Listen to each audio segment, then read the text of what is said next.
Hello guys, for today's video, pupunta tayo ng Lahom at maliligo tayo sa dam. So ayan guys, maglalakad na kami papunta sa dam. Medyo mahaba-haba pala tong lalakarin natin. Dito na kami dadaan sa may ilog.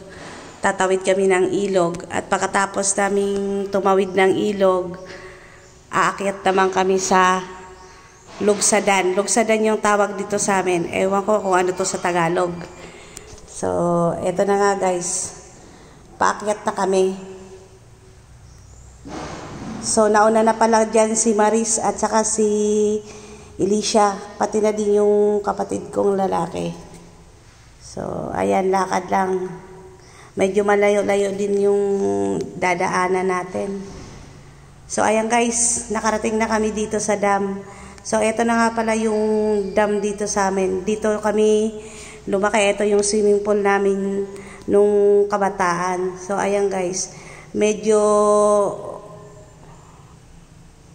hindi malinaw yung tubig ngayon kasi hindi pa umuulan. So, ayan guys. Nag-i-enjoy na yung dalawa kong pamangkin at tumalon pa nga. So, ayan yun na guys. Bye-bye!